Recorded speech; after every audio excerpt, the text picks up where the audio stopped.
Let's go to Perth and Western Australia now, speaking of the pandemic, and catch up again with our good friend Gemma Tognini, columnist with the Australian Commentator here on Sky News. You can hear her on 6PR in Perth as well.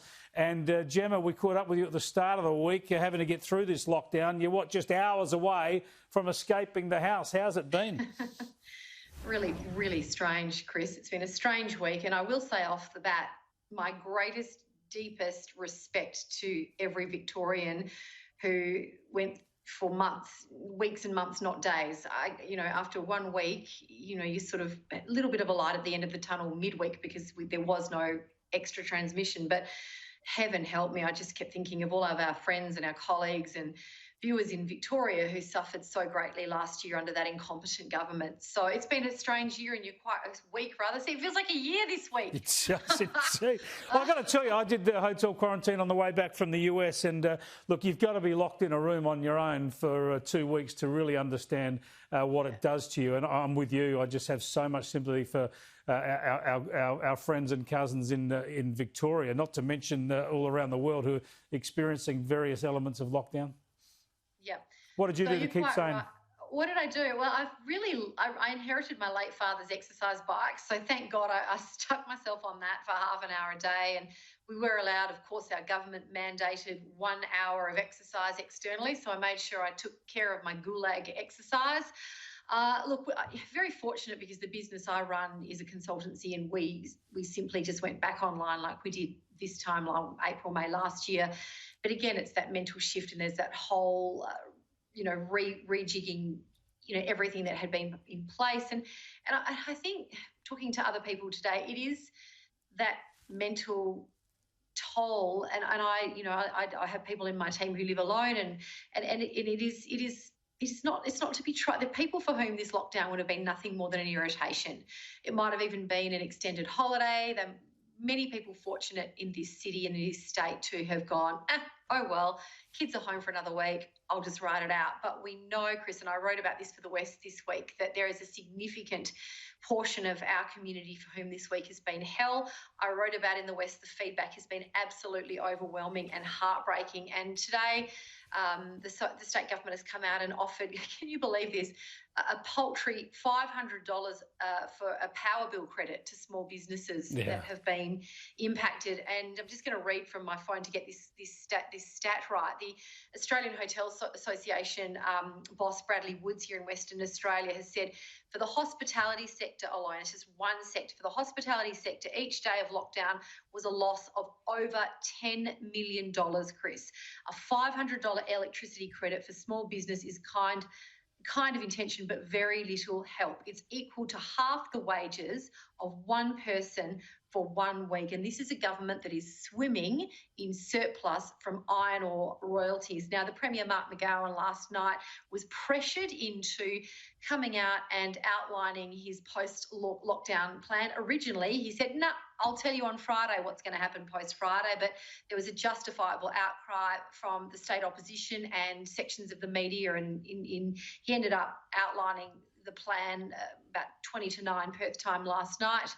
And, many businesses, Chris, this will be the hit that they won't recover from. And I hate the way when people talk about this as sort of money versus health money. No, it's not. Right. This lost income is small businesses. That means everything. It's someone's livelihood. It's their life investment.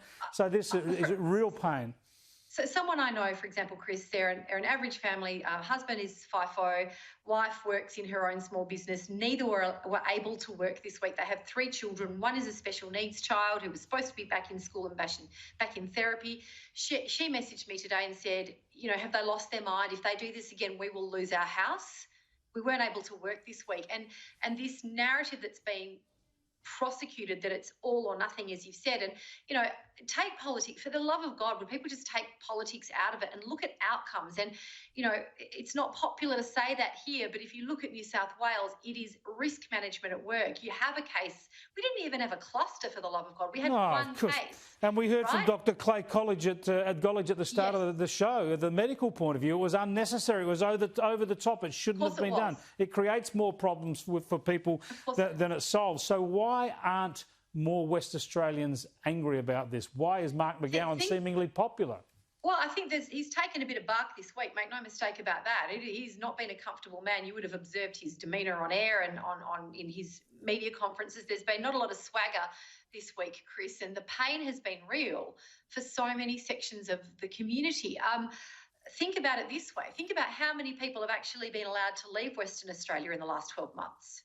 Hardly anyone has been able to leave this state. So how would anyone know that there's a better way to do it when the narrative here has been constantly around, we've got to keep you safe, we've got to keep that border shut, you can't go anywhere, life can't be lived until it is really, I call it lowest common denominator politics. Well, I want to show our viewers this satirical piece about Mark McGowan and his popularity there. If you know this, you might find it hard to stomach, but here we go. Do you want to pick me up? Go to the pub and then grab a kebab with me, Mark McGowan. I'm in love, I'd do anything for you and your heart, heart, heart. Do you want to pick me up? Go to the pub and then grab a kebab with me, Mark McGowan. I'm in love, I'd do anything for you and your heart, heart, heart. Border. Of course, all that is illegal at the moment in Perth. Yeah, there'll be no hugging on the pier near the Kwinana grain terminal tonight until after 6 o'clock, and certainly not unmasked. Good Lord. Do you reckon Chelsea sings that is? Chelsea sings stuff. Do you think she really likes him or she's taking the mickey? There's a certain way that she's holding that cardboard, Chris. I don't want to make assumptions. We got a little bit more if you're enjoying it. Here we go. Chelsea sings stuff.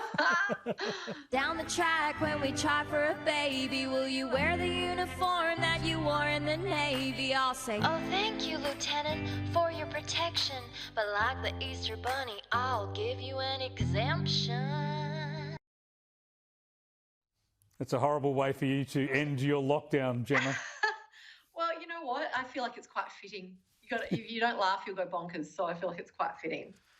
Oh dear! Look, you're out of lockdown in about 3 hours from now. What are you doing? Are you getting the dog and going straight to the beach, or catching up with friends? What's the plan? Do you know, it's really strange.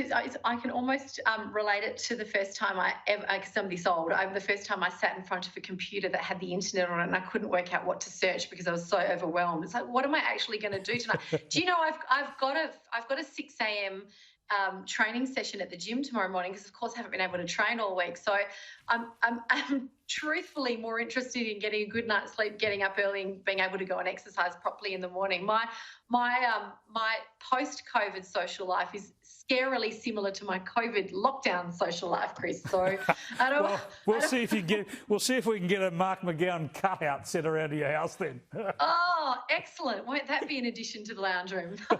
Thanks for joining us, Gemma. Enjoy the weekend. Pleasure as I bet you will. Thanks, Chris. Gemma Tognini there, live from Perth. As I mentioned, in about 3 hours from now, the week of lockdown for nothing is over in Western Australia.